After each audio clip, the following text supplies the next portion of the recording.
let me throw this at you here. Mm. Someone sent this over to me in an email on our national. It's called the National Debt Fact. So, and I just found it was interesting, so I thought I'd bring it up. Did you know that if you took 14 trillion $1 bills, right, now just try and picture that 14 trillion $1 bills, right? You can't even picture it, and you put them end to end, you would circle around the equator 54,474 times. Isn't, That's a lot. isn't that so? When you're trying to wrap your mind around we're $14 trillion in debt, okay, I want you to start walking around the equator dropping $1 bills and do that 54,474 times, and then you'll be at $14 trillion. Of course, the debt will have accumulated during that time in interest. So, in other words, just keep walking. Just keep walking, keep dropping bills, and it's the same thing. It's just like a taxpayer. Don't pay any attention to the magic clock on the wall. You just keep working and paying us your money. If you had $14 trillion in $1 bills, and you made it rain, as the expression goes, you would drown every stripper on the planet. Oh They yeah, would, oh yeah, yeah, you, yeah. That's that. Hey, that leads us into our little Miss America thing today. I don't know if you caught that, but I guess she had a little tiara and a crown thing, and she had won the Miss America thing, and at some point in the past, she had won a different pageant award that was put on by, I guess, the porn industry, no. and she was not a porn actress.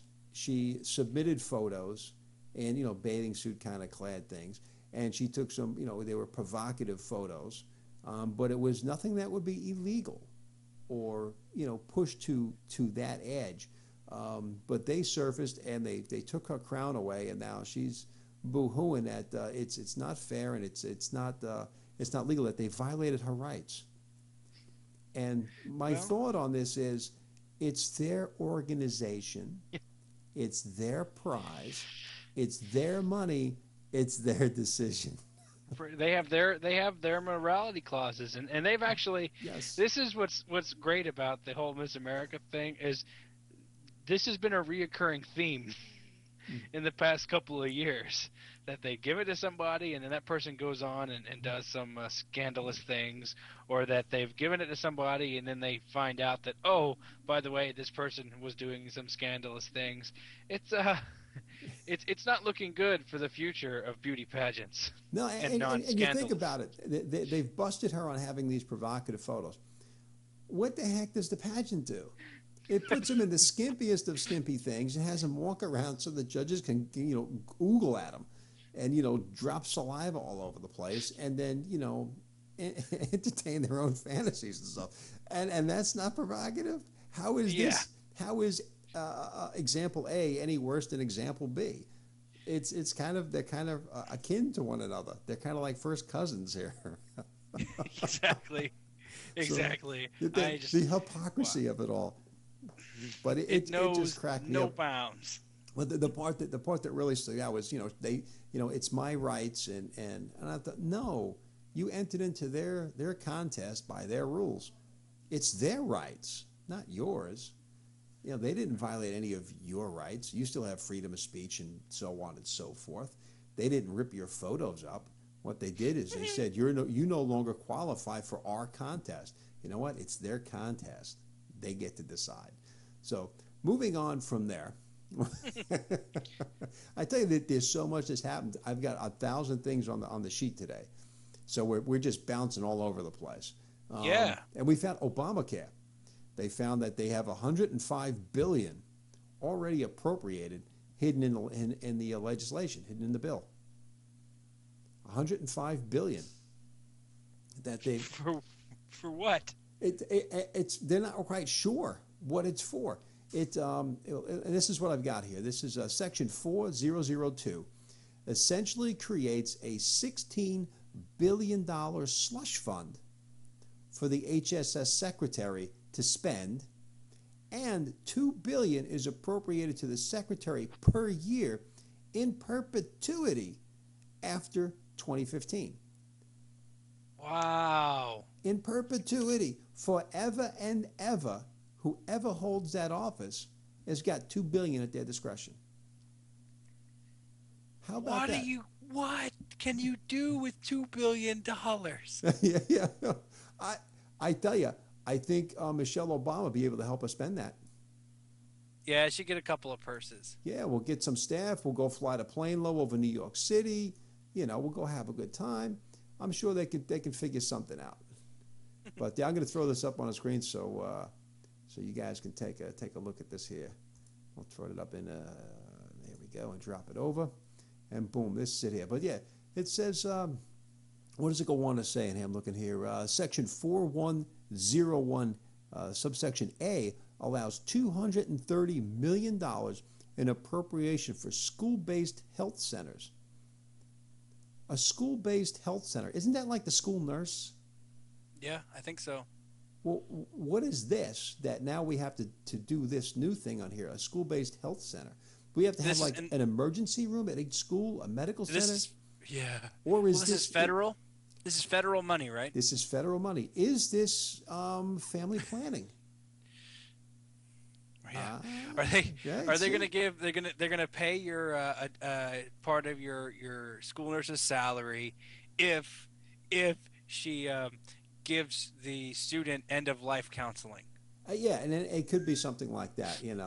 She broke up with her boyfriend. She needs end of life counseling now. I'm not real sure what's going on with this. Band-aids and prophylactics. I don't know. Section 5508 appropriates $230 million for expanded primary care residency programs. For what? Primary care residency programs. Okay. Section 2953 allocates $320 million to Title 20 type education programs. So, but all of this money is pre-spent. It's already in there, and none of it was supposed to be. There wasn't supposed to be any of this. Remember when Pelosi said we need to pass it so we can then see what's in it? Yeah, this is it. This is $105 billion. Wow. Already spent on this program that's being repealed, that's being ripped apart. Why is it being ripped apart? Primarily because we are so in debt. 14 trillion, we can't afford to spend anymore.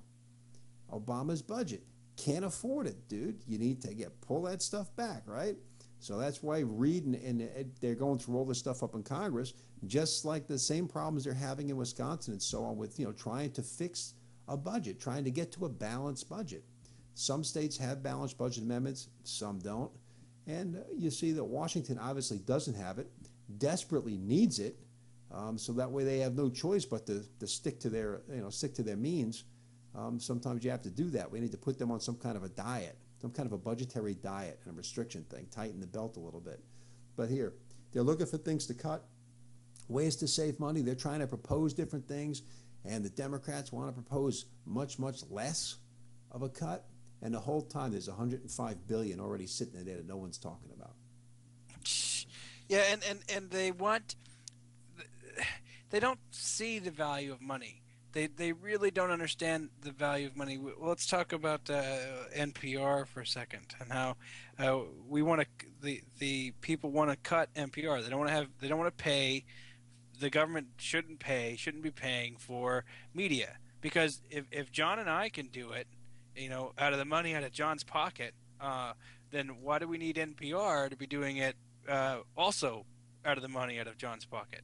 And my pocket, and Rom's, and everybody else's pocket, for that matter. And I was watching in the Hannity. I was listening to Hannity on the radio for the 2 minutes before I could listen to him. But he was arguing with this person from NPR, and he said, "Why do you think that you should force all Americans to pay for this?" And the response was, it's only $1.43 per person in the United States.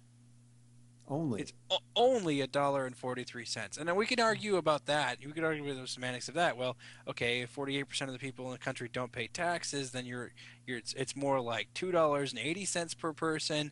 But then you got to figure that some people are only paying like 10 cents of that or 5 cents of that, and other people are paying like $30 of that. But anyway, yeah, it's only $1.43 per person in the United States, and I gotta say, I turn on my radio every day, and I have stations across the dial that are free that I don't pay for at all. So why am I paying $1.43? Why am I paying 10 cents a month?